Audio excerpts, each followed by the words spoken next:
سابق وفاقی وزیر اسحاق ڈار سمیت نون لیگ کے متعدد رہنماؤں نے تحریک انصاف کے IMF کو خط لکھنے کے اعلان کو افسوسناک قرار دیا ہے۔ اعظم نذیر طارڑ، عطا اللہ طارڑ رہنما اور دیگر رہنما کہتے ہیں پنجاب کے عوام نے نون لیگ کو واضح اکثریت دی ہے، عمرانی ٹولے سے جان چھوٹ گئی ہے۔ لیاقت علی کی یہ رپورٹ دیکھیے۔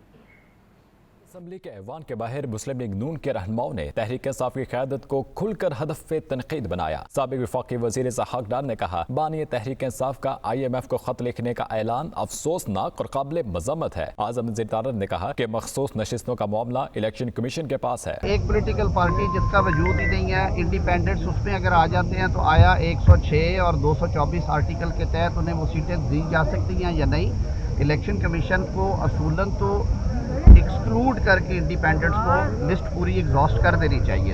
باہر کیا ان کی اپنی سوچ ہے، انہوں نے وہ میٹر پینڈنگ رکھا ہوا ہے۔ کسی بھی شخص کا اس قسم کا جو قدم ہے یہ افسوسناک بھی ہے اور یہ اس کو یعنی قابل مذمت بھی ہے۔ اگر ہم اپنے ملک کی معاشی انٹرسٹ کے خلاف اپنی ذاتی سیاسی فائدے کے لیے کوئی لکھتے ہیں، مجھے نہیں پتا لکھا کہ نہیں لکھا، میں نے میڈیا میں پڑھا ہے، سنا ہے، لیکن اگر لکھا ہے تو قابل مذمت ہے، ان کو نہیں لکھنا چاہیے۔ نو منتخب رکن قومی اسمبلی عطا اللہ طارڑ بولے عوام نے نون لیگ کو واضح اکثریت دی ہے، پنجاب میں عمرانی ٹولے سے جان چھوٹی ہے۔ عظما بخاری کا کہنا تھا کہ 2018 میں ہمارا مینڈیٹ چوری کیا گیا تھا۔ ہمیں معلوم تھا آپ نے ہمارا مینڈیٹ چوری کیا ہے، لیکن ہم نے اس نظام کو چلانے کے لیے ہم نے اس کے احتجاجاً ہی صحیح ہم نے اس ہاؤس کے اندر اب بیٹھے ہم نے اپوزیشن کا کردار ادا کیا۔ مسلم لیگ نون کو بڑی کلیئر میجورٹی دی ہے اور یہ اللہ تعالیٰ کا فضل ہے کہ سنگل لارجسٹ پارٹی ہم 2013 میں بھی تھے، 18 میں بھی تھے اور 24 میں بھی ہیں۔ نون لیگ کے اتحادی جماعت قاف لیگ کے شافع حسین نے کہا کہ اب ہمیں عوام کے مسائل حل کرنا ہوں گے۔